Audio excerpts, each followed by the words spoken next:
Hello, it's Dr. Mike, and I wanted to take a few moments to share with you a little bit of my perspective on this week's readings and study. Last week, we had a very important chapter on the Greeks and the Romans, and I have just gone through and given feedback on your discussion boards. I encourage you to take a moment to read my comments. Also, I sent out by email and also posted in the announcements a document where I kind of documented several things that I felt like you need to know about Greeks and Romans that some of you were missing in your discussion. The Greeks in particular were, we generally hone in on the Athenians and we forget the rest of the history. And it's important that we kind of do a topographical look of the surrounding landscape in any history that we're going to do, and then zero in to talk about one in particular. The Greek civilization, basically, during the city-state period that most of you talked about, preceded that of Alexander the Great, who was actually a Macedonian, who was a province of Greece, and who literally took over the Greek empire and turned it into an empire, actually, after the death of his father. And so they actually went on the road. Alexander the Great, who at 21 took the kingdom and died at 32, was not long lasting. And yet during that brief period, that decade or more, he literally conquered most of the known world. We have talked a lot in your preparations for your paper about the Egyptians and about the fact that their natural barriers prevented them from being often captured by their enemies or taken out, and other empires influencing them. But other than the period between the great ages of Egyptian history, the old, middle, and new kingdoms, when there were groups that did take over between those from outside influence, Alexander the Great is going to be one of the major ones that will succeed in taking Egypt and will, go to the different places there and study their religion, spend some time there before they move east into India, where he literally ends his attempt to take over the known world. He still wanted to go east. His soldiers finally rebelled and said, look, we've been on the road for 10, 11 years. We want to see our families. We want to go home. And so the Bible and the history books say that he literally wept because at 32, there was no more worlds to conquer. They come back to Babylon, where he is set up as his kingdom, head of his kingdom. And he dies shortly thereafter, probably at the hands of an assassin who poisoned him. So there's a lot of things about Alexander that are really interesting. The Romans, and the thing that not many of you at least mentioned that you realized, was that the Romans were not just a republic, and most of you wrote on that subject. That was the first half of the Roman Empire. That the republic turned under Julius Caesar into an empire and went another 500 years before its demise. And of course, Christianity came along in that second half of the empire, and eventually by 391 under Theodosius, he would declare Christianity the official religion of the Roman Empire. And within 70 years, the empire has fallen to the invasions of the Germanic tribes and the Visigoths and all the others that are attacking them. And so basically the Roman Empire came to an end, but under the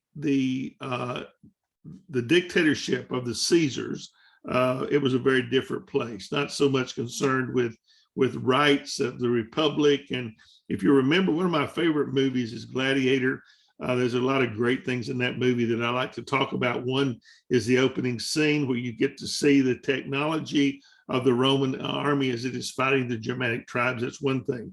Marcus Aurelius in that movie is the Caesar at the time, and he talks to the general after they win the last battle with the Germanic tribes about him actually following him as the next Caesar and returning Rome back to the Rome that was Rome the Republic.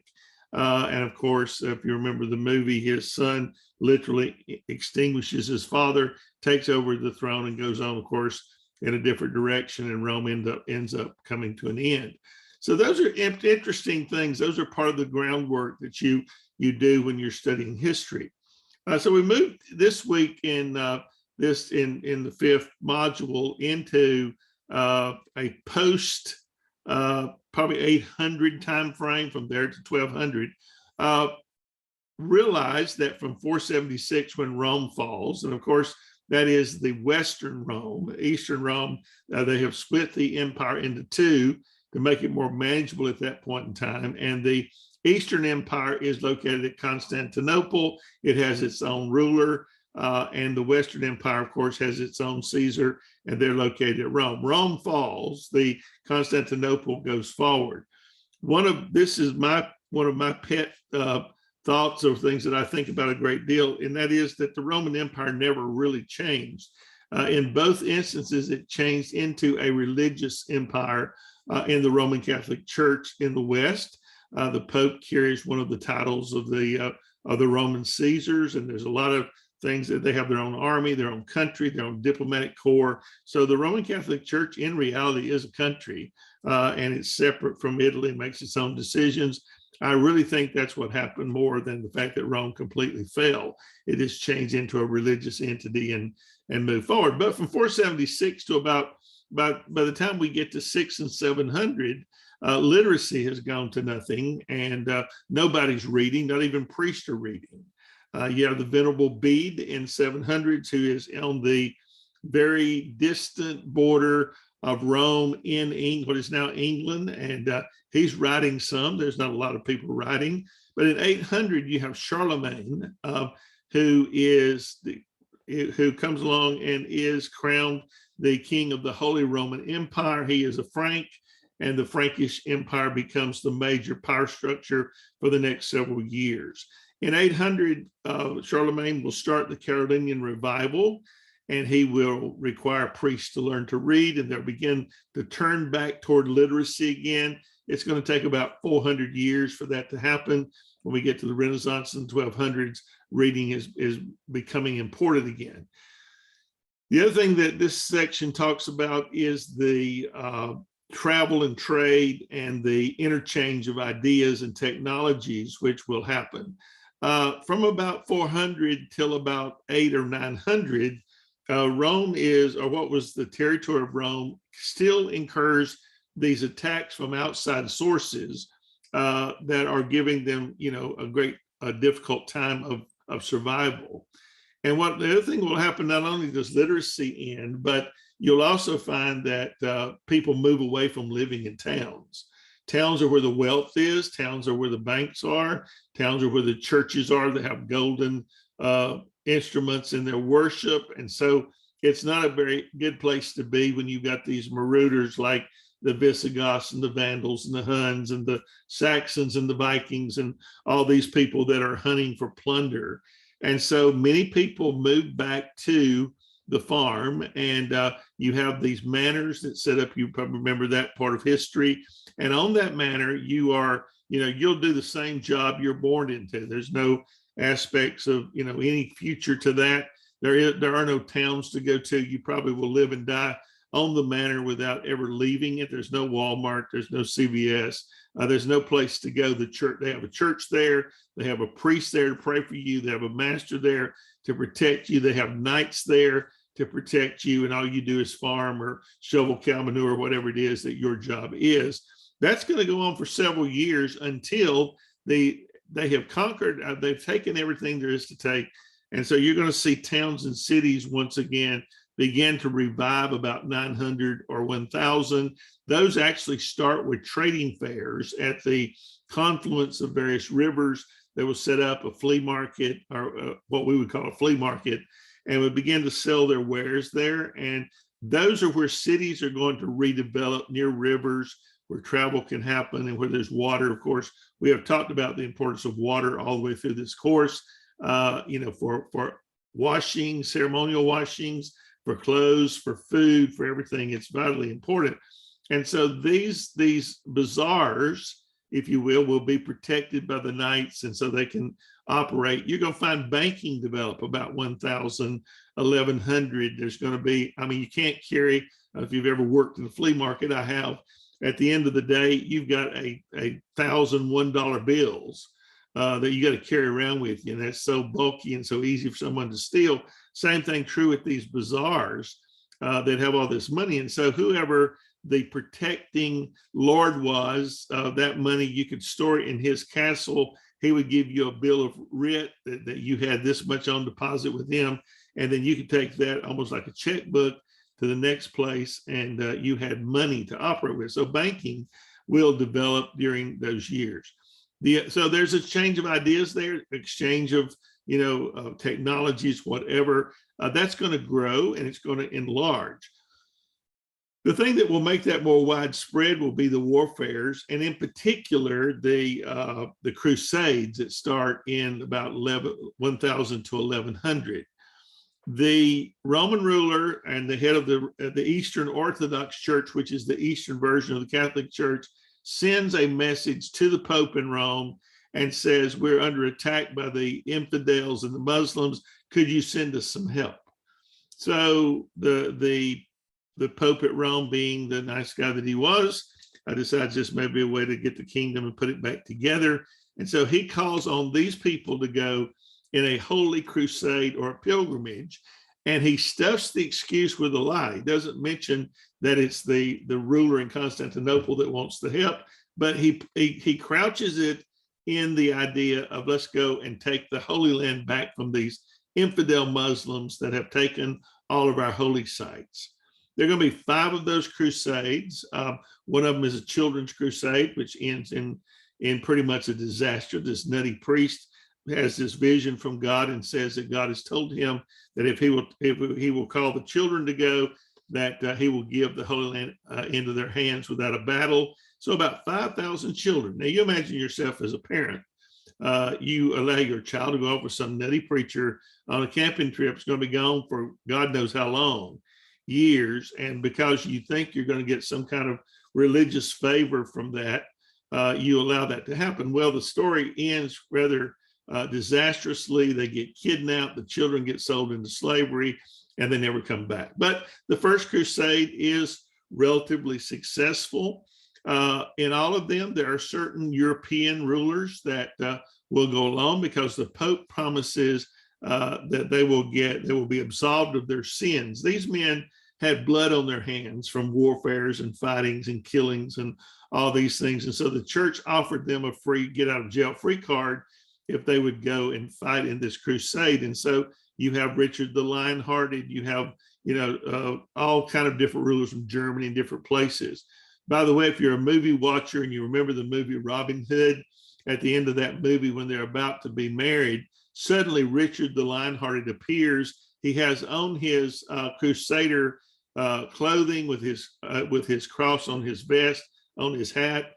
He has just returned from the Crusades, makes it back in time for their wedding. So you always look in movies for historical accuracy and things of interest. Interestingly enough, speaking of that, movies and writings and plays and things really do shape what we think we know about history. For instance, when we talk about the Romans, in particular Julius Caesar, 90% of what we know about Julius Caesar as a normal person does not come from history books. It comes from Shakespeare. And it's always really interesting is how much of what we know in history we get from him. Shakespeare was a fairly good historian. And of course, you'll find things in his writings that are questionable, but much of the Roman history comes from his play on Julius Caesar, the Ides of March, and reading the chicken entrails to see about the future. There are some historical foundation to that. There's also a lot of drama to that, but a very dramatic play. But we do tend to pick up we have to be careful as historians where we get our history from. For instance, in the story of Columbus about the fear of sailing off the end of the earth, about the earth being flat and those worries, that didn't come from history. 1492, most everyone knew the earth was round and that you weren't going to sail off the end of the earth. But Washington Irving in the late 1800s wrote a children's book in which he put all this misinformation in that book. It became very popular, and now it's really rare that you don't find a 4th grade teacher teaching that erroneous idea. So, and no matter how much we try to teach new teachers to stay away from that, somehow we can't get rid of that. It's like something appearing on the internet. You can't ever unsee it. You can't get it back off. You can't, history is much like that. Once people start telling stories and telling narratives, it doesn't change very much, no matter. So don't confuse us with the facts. We'll tell you what we think it is. The Crusades brought about something else that is very pertinent to what we're talking about this week, and that is the exchange of goods and ideas and technologies. Because when they go to the Holy Land, they encounter a couple of things that are really going to take off and become important. They discover coffee. Coffee is an Arab drink. It was called the drink of infidels, and good Christians could not drink it because it was not for them. And they encountered sugar. Now, what the Europeans had used for sugar up until that point probably was something like honey or something of that nature, but they never really encountered sugar and a lot of spices. So after the Crusades ended, there's this trade developed between Europe and the Holy Land, and people were bringing sugar and coffee. And by the way, the Pope actually puts out a papal bull as an encyclical in which he blesses coffee so that Christians could drink it.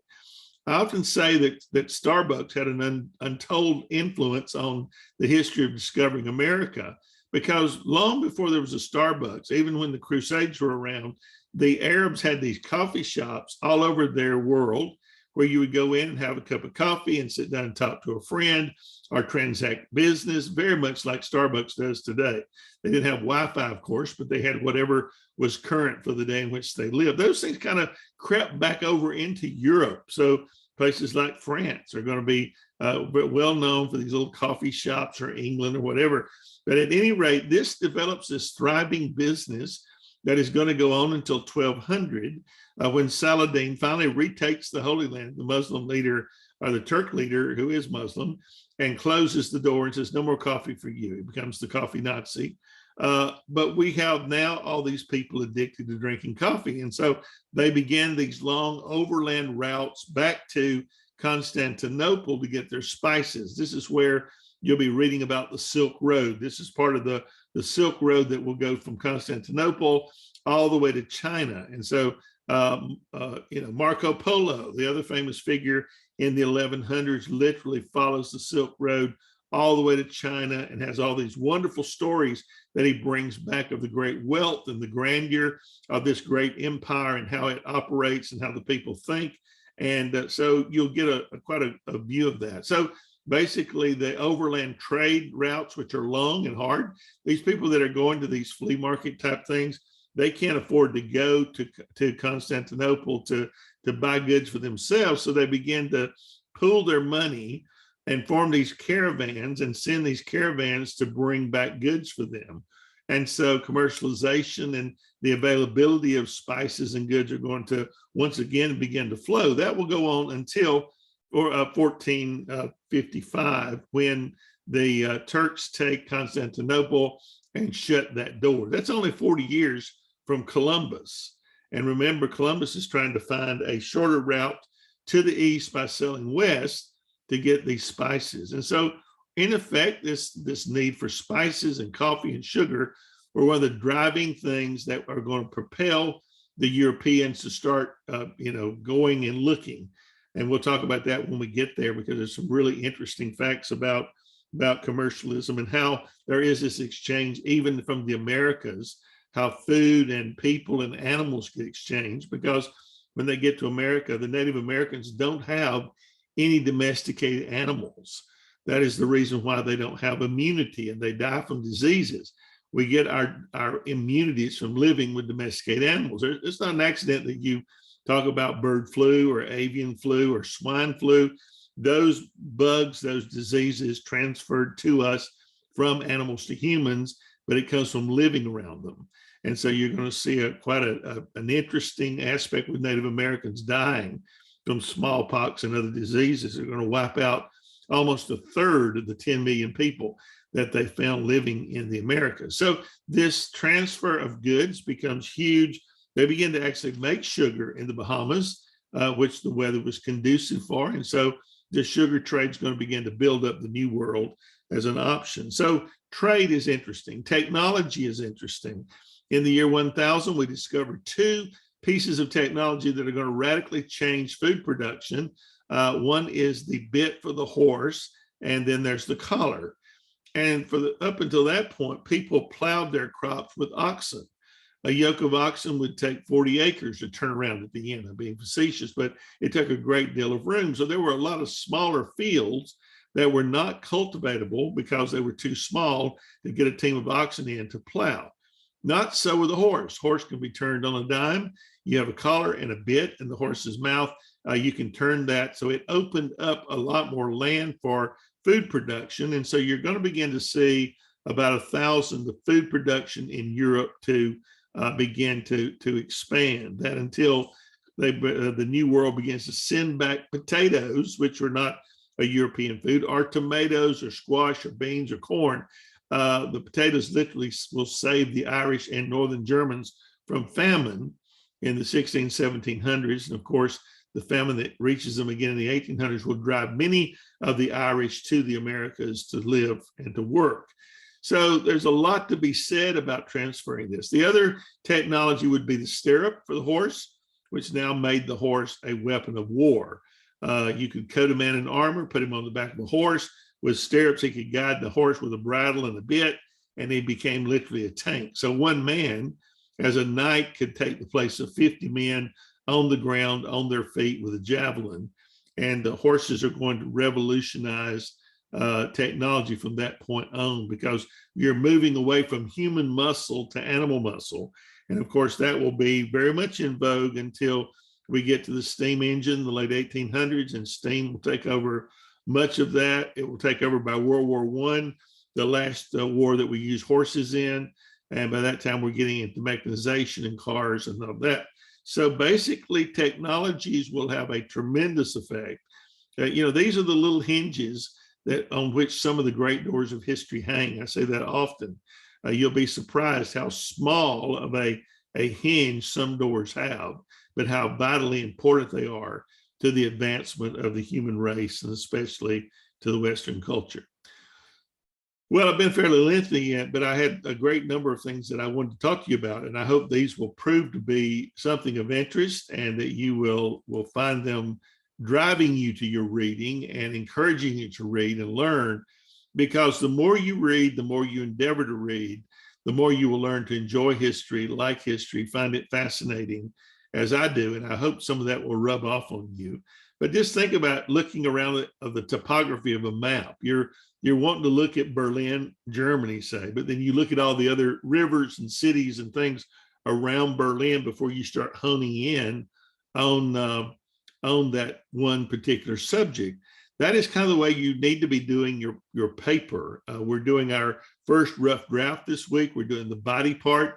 Include your introductory paragraph as a part of that, so that your paper begins to take shape. But you want to talk about some of these things around your subjects and how they influenced, how they affected people, how they changed people. And then you begin that, using the microscope to get down to your three kingdoms and look at them in particular. Think about the Europeans and how they developed through these ages you're looking at.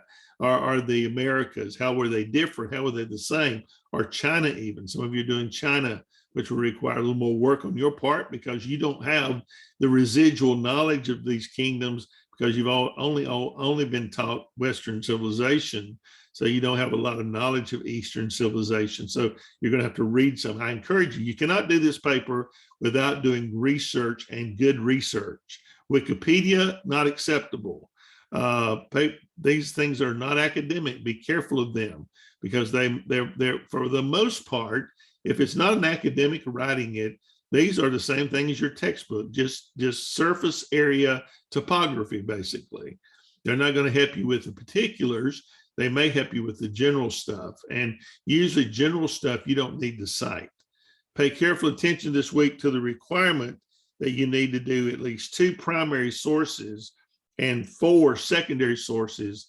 You should have footnotes for those and a bibliography page done in Turabian. Primary sources, of course, are things written at the time of your subject, and secondary can be things written since then. If you need help for that, please ask. I am going to try to do a live chat this week, as I have done with every other major writing assignment, to kind of answer questions. So we'll probably do it Monday night this week. So do your best to be there if you need some help, or I can set up a private conference if you need to do that. Thank you so much. I appreciate your work. Continue to work hard and continue to learn a great deal of history. Thank you.